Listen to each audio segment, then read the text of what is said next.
next presentation is going to be presented by Logan.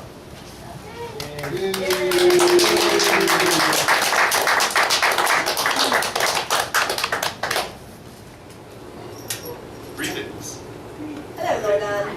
I am going to talk about the ancestors. What am I going to say about them? Well, we'll find out.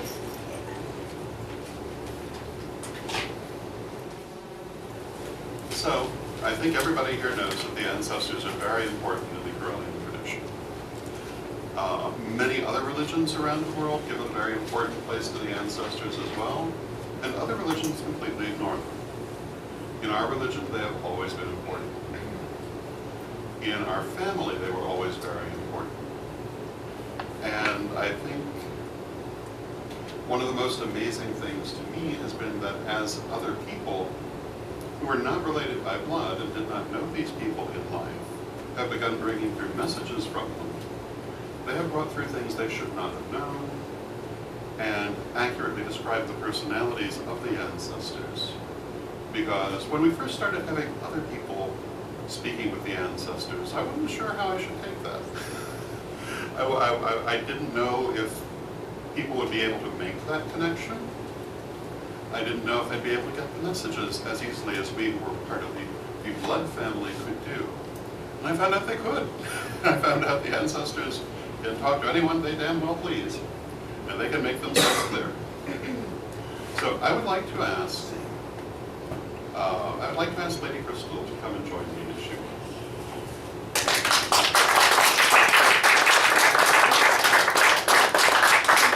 I'm not going to make you do it.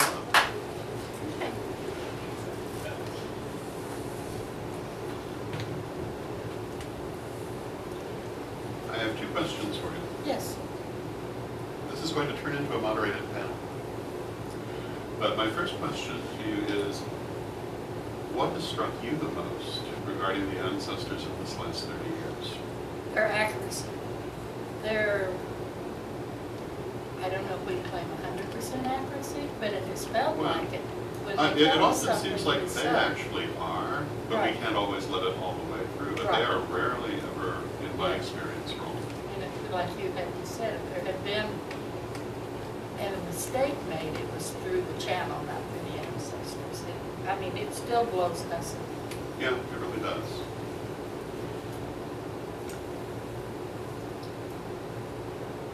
Now, in the Order of World Wonders, you worked a lot with the ancestors Yes, we did. and with many students. Yes, I have.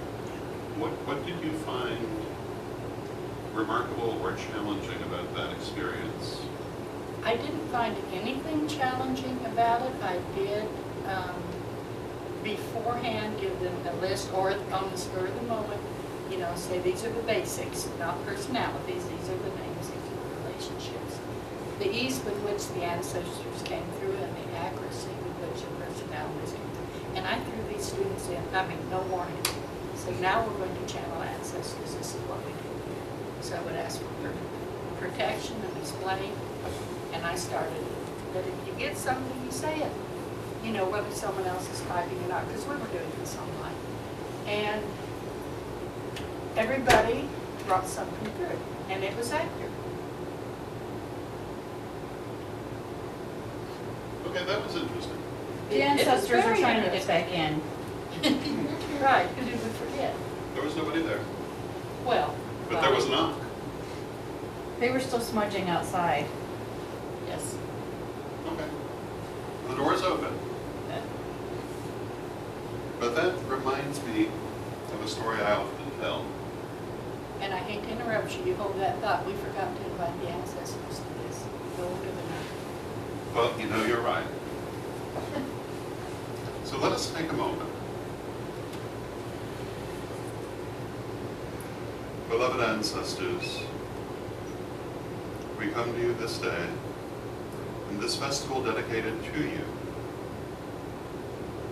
And we ask you to come to us and to speak to us, to share with us and to enjoy with us. Though we know you are always with us, but from respect, we invite you to join us now.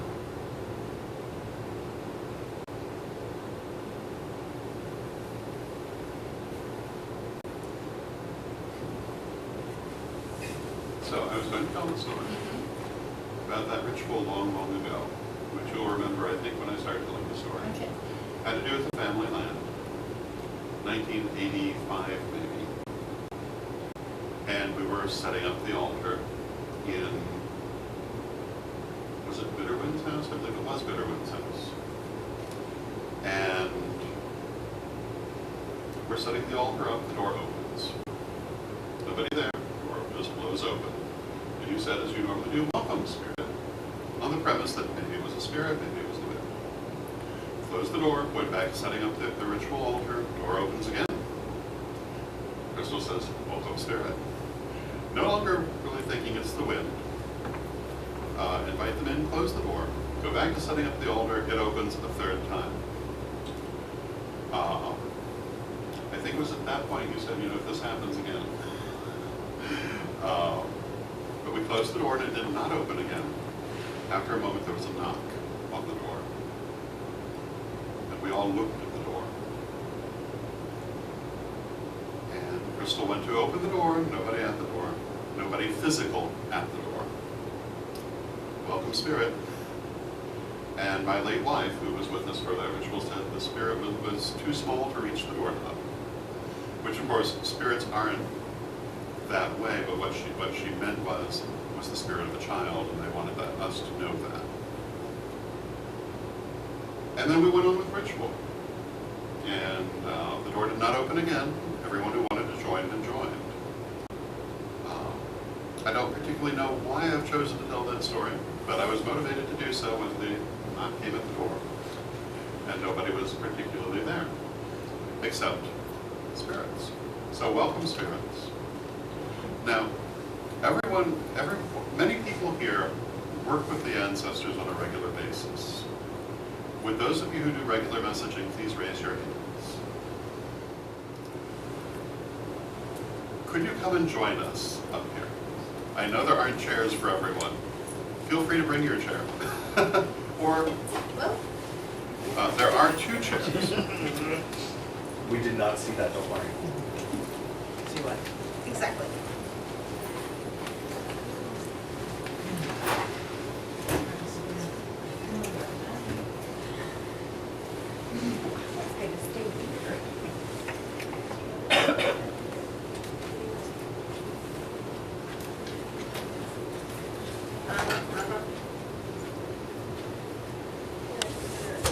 There's another one.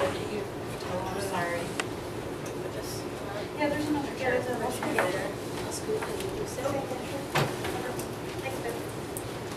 So for those people who don't regularly do messaging with the ancestors, I thought it would be nice if we talk about the experience.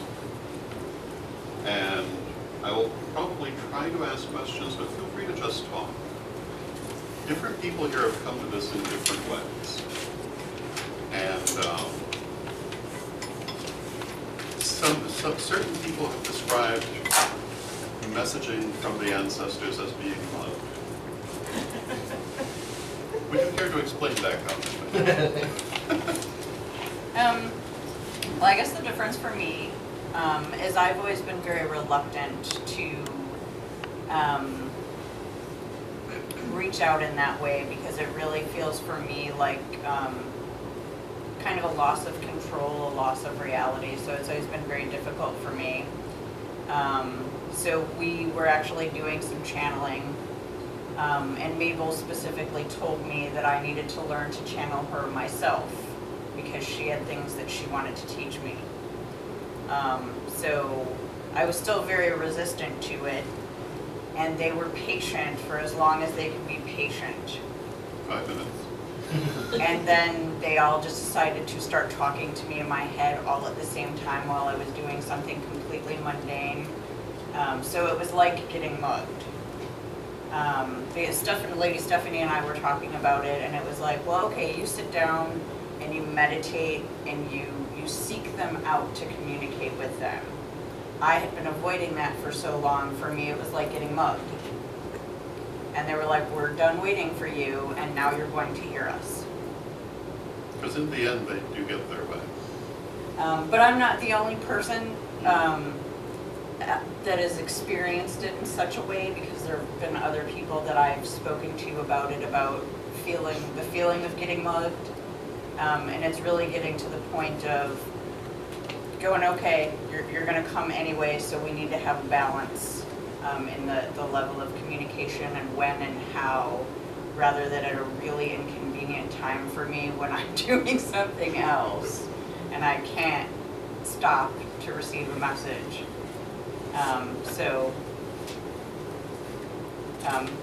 There's balance involved for sure. Now, although you're using the term mug, it's not a particularly negative experience. No, It's just overwhelming. yes. Steph, oh, go ahead. Can I share my Please do. experience? When I was studying to third degree, I was having problems bringing in the ancestors. Me, Dawn, and Lady Krystel had a channeling section, and Lady Krystel told me not to try it. Don't try it, don't practice it, just let it be. Well, we were back at the Gray Elephant after some travel, and if anybody knows me, I'm like a second shift person. I stay up till 3 o'clock in the morning easily, 6 a.m. I happened to fall asleep about 8 o'clock. I woke up about 10. I had a very overwhelming, energetic dream. It was very powerful. It was almost, I can't say nightmarish because it wasn't scary, but it was very overwhelming. And I came downstairs from where I was sleeping, and Don was in his office working, and Because I'm also one of those 3 o'clock. and we sat down, and he knew exactly what was going on. I had no clue at all. And he sat me down, and we did a kind of a deep meditation, and I started bringing all sorts of messages and things through. And to this day, I don't remember half of, or even a third of what I brought through. But that was my first experience. It was very intense. I would have to agree, very overwhelming. I mean, it was very disconnecting, but it's kind of, they come through regardless of how they're, sometimes while you're doing even sleeping. Would someone from this end like to talk about this subject? I'll share my experience. Mine goes back to when I started working with World Walkers under Lady Krystel, when she would have a weekly chat online. And it's amazing how you don't have to be physically together to work and connect and all that. And I was a newbie, young. I was working on my second degree, but there was opportunities each and every week. And Lady Krystel was in Illinois, Indiana, confused. They're so close. And Stephanie was up on the third floor. I was downstairs, and I think if Lady Krystel had a 2x4 that would reach me, she would have hit me with it. But it was like, go ahead, Mike, go ahead. Just go out there and take that chance, really. And it was quite an experience.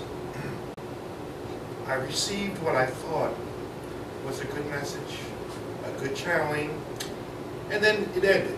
Okay, but I explained it later on. I wrote it all down because it had really been intense to me. But I went up to see Stephanie. She said, "Hey, what's wrong with your eyes?" Well, what's with your eyes? Well, I have like hazel eyes, but they're gray or whatever. But I said, "What are you looking at?" And I looked in the mirror, and they were almost turquoise. And I happened to be studying the second degree chakras. Oh my gosh. Okay, and all the different permutations. And I had to look up about the eye chakra and all that, and they really talked about spirit. So I'm a practical guy, and I have to have proof, so they gave me proof. Yeah. And that was the most intense. I had had some opportunities before, but the particular message that was coming at that time was an intensive message, and I got the confirmation. And eventually, a couple hours later, my eyes did recede back to the third degree. So you don't have to worry about turquoise eyes looking at you. But you know, it's interesting that one of the things that we've now commented on twice is that they can have an effect in the physical world. They have a very pronounced effect in the physical world on occasion. And they are very capable of getting through to you even if you don't want them to. We used to talk about the spiritual 2x4, sometimes also called a spiritual 2x4, which is, in part, it refers to the headache that you can get if the ancestors wish to speak to you and you are not receiving them. When you're first learning to do this work, when I was first learning to do it, the headache would be the announcement that they were trying to speak. And it would go away as the message came through. I often have found people who are doing this kind of work, they don't, even though it's in the book, they don't understand what the headache is. It's the pressure in the chakras from the message coming through. You can physically feel it. Even, and perhaps more so as you become more advanced, you feel this energy as it moves through you. It is a very physical thing. Even though it's not a physical thing per se, but it's a very physical sensation. And they can do things like open doors, move things around, work with your chakras. And one of the things that often happens is they'll work with you while you're sleeping, as Jason was saying. And sometimes it can be overwhelming. But when you're doing this intentionally, when you know what you're doing, then you just need to remind yourself at that moment, if it becomes a little overwhelming, that you know what's happening, and you just allow it. And it also doesn't hurt to tell them if you're feeling overwhelmed. They'll usually back off, unless you've been refusing to listen. In which case, they'll take their opportunity. Stephanie, would you like to talk about learning to do this in a very structured, orderly way, which I believe you did? Okay. I first began learning about it through the Root Women, and it was very, from you first should do this to get here, to get here, to get here. And it was very effective for me, because that's the type of person I am, a very practical type of person. And then Lady Krystel entered my life, because then I joined the World Walkers, and the Lady Krystel said, all right, we're all going to jump in the deep end, it's going to be now. And so just threw us right into the deep end, and to trust what's going to be coming through. It's not as difficult as some have make it to be. That it's easier that when it's out there, people are like, oh no, you need this, so many years of practice, so many years of training. No, that everyone is capable of doing this, everyone. We all may do it in our different ways. We might all have our different ABCs or no ABCs. And Krystel introduced that concept of that there's no time, the spirit is this close to us. And because spirit is this close to us, that we could probably hear them. And to trust in that, open up and allow them to speak to you, and then, like the Fool's Car in tarot, take the step off the cliff, and Goddess will be right there to pat you, and will fill your words with the words that are supposed to be spoken through your mouth. So, I don't know if I answered the question. Yeah. This is the hardest easy thing you can possibly do, because it's really very easy, but understanding that is very hard. Would you agree with that, Heather? Yes, I would, because we think, as Stephanie has said, that this must happen, or it must happen in this particular way. To give an example from someone in our family who does not practice growing, and who is scared to death of her psychic abilities. Which is why she does not practice growing. Right. I have a sister who shall be nameless for her privacy. And a couple of times she had asked me, she says, what does it mean when you're all alone and someone taps you on the shoulder? And I said, well, it means there's someone here, and you say, if you're from the light, welcome, what do you want? She says, no way, I don't want to know. I don't want them to speak I said, well, I said, you're bothering me, please go away. But it can happen. There's no way it has to happen. There's no right or wrong way to happen. In my personal experience with myself and Lord Don and other people as we were training, the headache seems to be right here, the dull headache. And finally, we learned, and I trained people, when you get a headache, you ask, is there something you're trying to tell me? And if you don't get an answer, then, hey, you've got a headache. But if you bring something through, then the headache's gone. It's not there anymore. And the trusting yourself and trusting what you get is the hardest part of it. So. People are so, they find it so hard to trust what they're getting.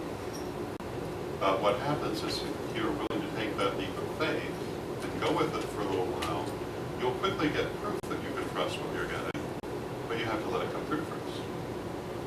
People like to think, oh, I'm imagining this, oh, this can't be real. Just be patient a little while, you'll see that it's real. Or maybe your eyes will turn turquoise. Or someone will knock at the door and there won't be somebody there. Or a picture will fall off the wall at a certain point in a conversation that could not really be a coincidence, or any of many other things. Recently, I've seen a few paranormal programs on television. One of the things that I've noticed watching these is that very often the people doing them are histrionic in the extreme. They perceive everything as negative, everything is something to be afraid of.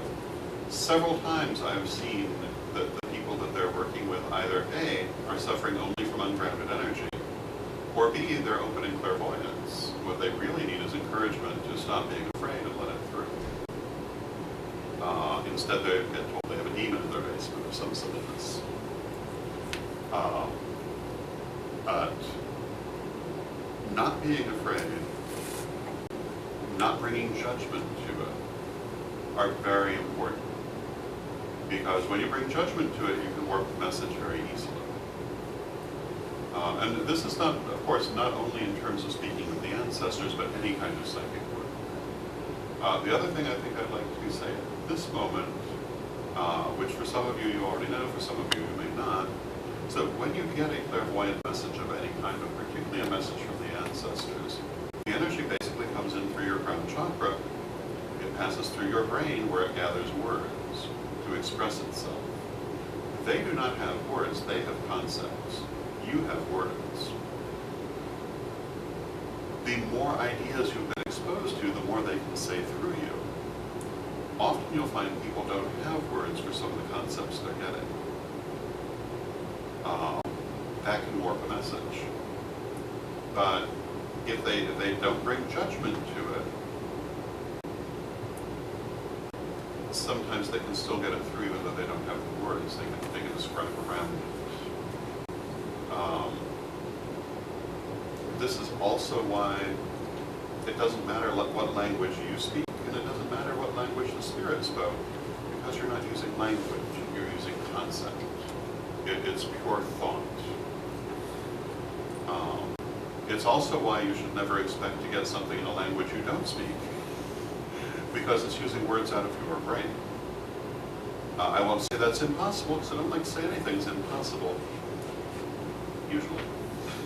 But it's not been my experience that happens for people. You get things you have at least some exposure to, because they have to find it in your brain to build the message. I would like to share something on that too. I used to play, I was grown up, but I have a brother who's 19 years younger than me. Of course, I did this with my sons too. And we play psychic games, and we pick a category like fruit, and one person would pick a fruit, and the other person would try to get it. And my brother was very good at this. And one time, the category was jewelry, jewels. And I was thinking of a girl. And he got frustrated. He says, I don't know what this is. He says, I'm seeing a round white circle. It's got a brown spot in the middle. He didn't have the word for it. He had no idea of the name of it. But he certainly got it. And messages can be just like that. Absolutely, just that specific and that clear. So it's very important not to bring judgment to it. And if you don't recognize quite what they're trying to say, describe it. They will give you pictures, they'll give you whatever you need. When I was first learning this, the first things I got were flowers opening. The picture of a flower opening like it's in time-lapse photography. 10 years later, I found out that that's a meditation technique for opening the third eye chakra out of yoga. But I didn't know it then. But that's what they were doing. They knew that technique because our ancestors practiced with Eastern techniques. They were using it. I didn't recognize it. It didn't matter. Another thing I used to get often was this movement that would happen if I was bringing through a message. And I found that that's also a physical movement for opening the throat chakra. I didn't know it at the time. I just said, well, the energy makes me do this. Later I found out that there was a purpose to it. And so sometimes you won't understand what's coming through at that moment. Doesn't mean it's not important, doesn't mean it's not good.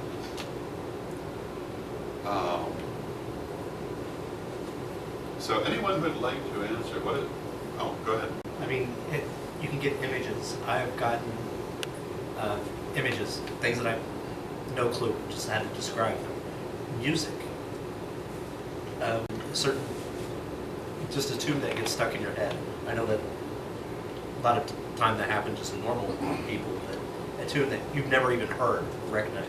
And then, I don't know, listening to an oldie station and it will be on, and you listen to the lyrics and it pops up maybe what you needed to hear. When there's that feeling within you that, aha, when that happens. Yes, Yeah.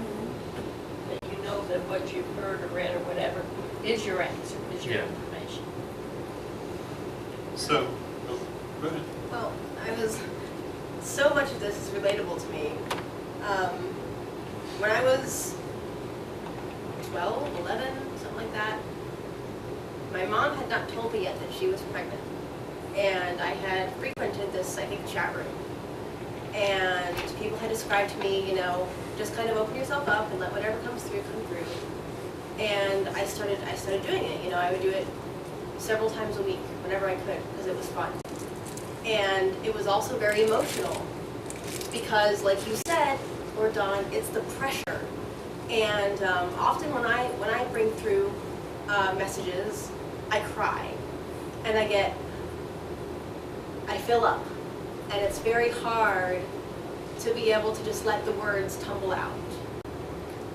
And so one of the first things that I brought through was a message from my Nana's brother who had died. He was like 3 or 4 days old. His name was Michael, and he told me, "Happy birthday." And he confirmed that it was him. He said, "Michael," and a big white boat-like car, and Erie, Pennsylvania. And I told this all to my Nana, who was babysitting me at the time. And she's like, "Oh my God," because she'd never mentioned Michael. She didn't know him. But she had gone in that big white car on her prom night to Lake Erie. And, ever since I knew that I wanted to develop this more. And it does get easier. You just have to trust yourself. Have no doubt. You are the creator. It will come. Let it. But that is the thing, because it is the easiest thing you could ask to do, and the hardest, because you'll get in your own way. Getting out of your way is the trick. Were you going to say something? I was going to say, like Liz, I have always received messages from my maternal grandmother, who died when I was very small. My only memory of her is laying next to her and feeling her take her last breath. And I told that to my mother, and she told me that I wasn't there, but that I was in the car with her when she died. And I said, "Grandma's gone." I told her. And she said, no, we're gonna go see her tomorrow. We went home, and lo and behold, my grandfather was there and said that my grandmother had just passed. So when I started receiving messages from Correllian ancestors, it was a hard transition for me because I had a hard time trusting what I was hearing, what I was feeling, because they're not my blood family. I felt like I was intruding or making things up, or that I couldn't, how could I know? And then before my first degree initiation, before I entered Circle, and I was blindfolded, I felt the sensation of people moving around me. I felt my robes moving against my legs, people circling me. And I heard very auditory, actually heard women and men saying, welcome, blessed be, blessed be. And I thought that it was real. And after I mentioned it and was told no, that did not actually physically happen to you. And that's when I knew that I was feeling, hearing, getting messages from the Correllian ancestors. And once I was able to accept that those things were happening to me, then I was able to be more open and hear things and trust my own, what I was getting, to the point where now it's almost like having a conversation sometimes, where someone will say something and I'll say, oh, thank you, yes. One day I was sitting at home getting ready to leave for work, and I kept dropping my keys. They just kept falling out of my hands. I don't know, I couldn't. And then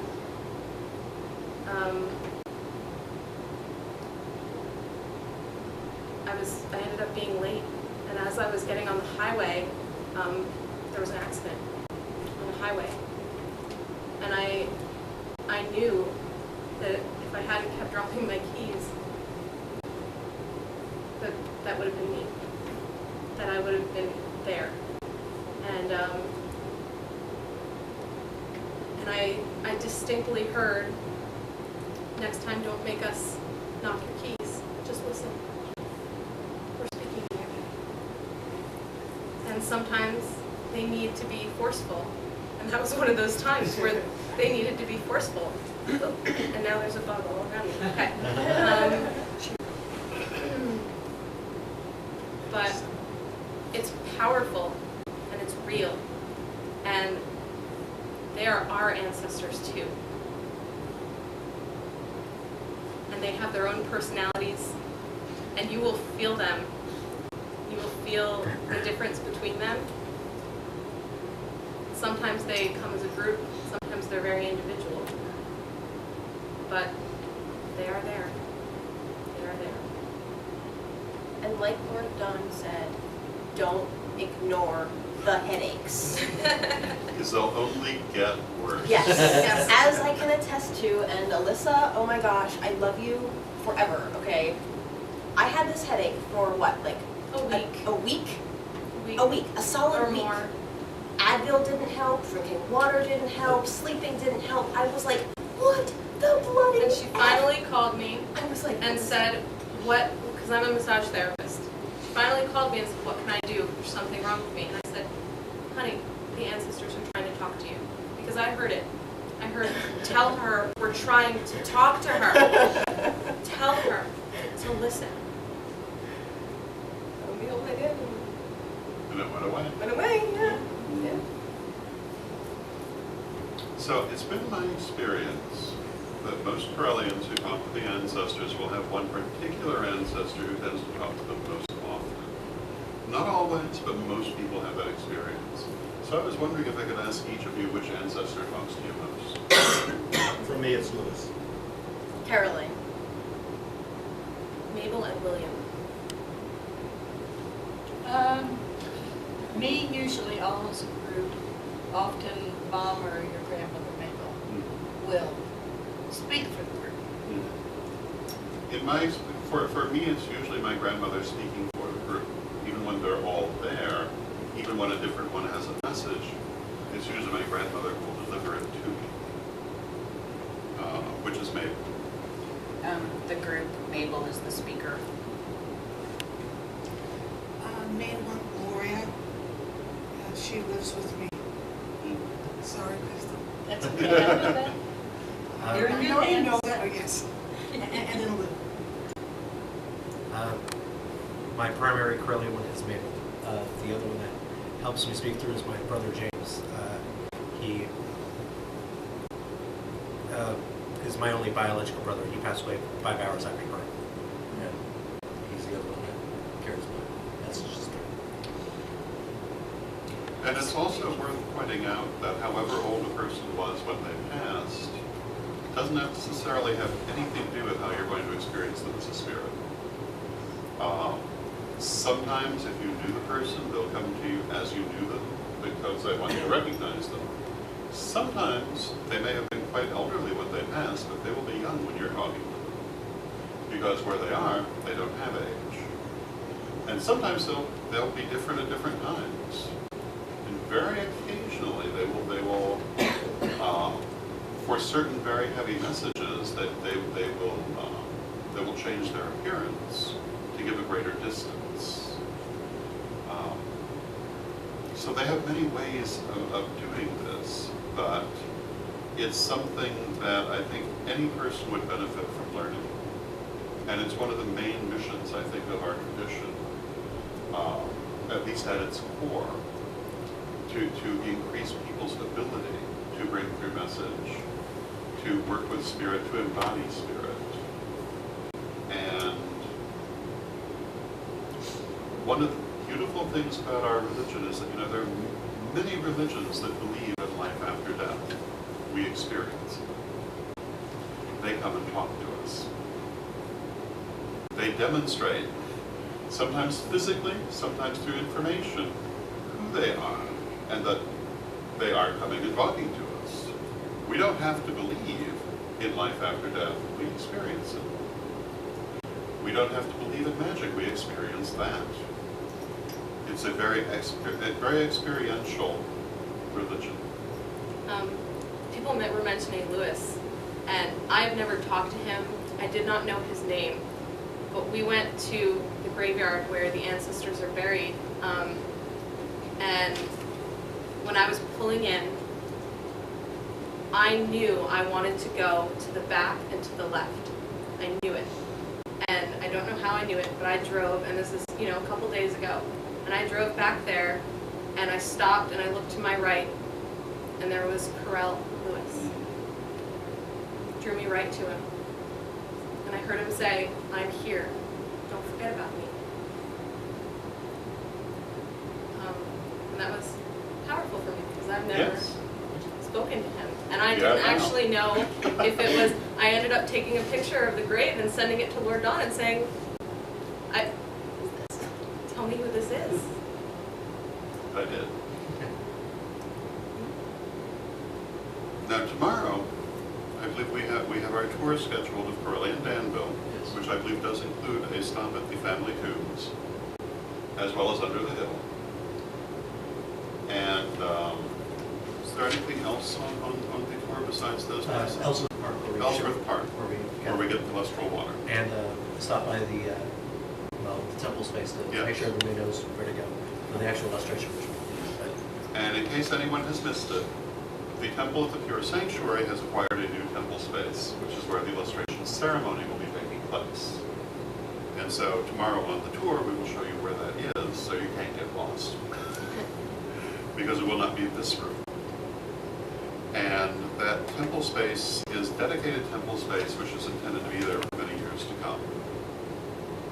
And this entire event would probably have been held there had it been secured just a little bit earlier. But unfortunately, they were not able to take possession of it until, about a week ago? That was the first, but was not time enough to prepare for the event. When we return to Danville in a few years for illustration, 2019, we plan to be here every 5 years because it is our own land. It will most likely be at the time. I just have one thing to mention. Okay, one more thing. I think it's worth mentioning that messages might come through in a difficult way for you. For instance, speaking. Thank you. If you have difficulty speaking a message, try writing it down. Let your hand just move. It's called automatic writing. Or type. That's what I do. And I find it much easier to type than to speak. So, there you go. But that's an important point because not everyone will bring through messages the same way. Some people will find it easier to use one medium or another. And one of the beauties of group ritual is that we can help each other. And you'll see, for example, when people bring through oracles, people are often doing this number, which is sending them energy. And that helps them to be able to bring through because one other kind of important point about this is it can leave you rather tired if you're not replenishing your energy. And that's part of what all these exercises are about, so you know how to do that. Oh, and chances are you'll create salty foods afterwards. Yes. Yes. It can be very ungrounded for obvious reasons, which is also part of the reason we emphasize grounding so much. So this is a picture of Krystel High-Correll, her husband John Correll, their daughter Dora, their son Frank, their daughter Dolly. And this would be late 1880s, most likely. And so Caroline, Dora, Dolly, John, Frank, we honor you in this moment. We ask you to be with us this weekend. May the blessing be upon you always. And this is Caroline, Dolly all grown up, and my grandmother Mabel, who was her youngest child.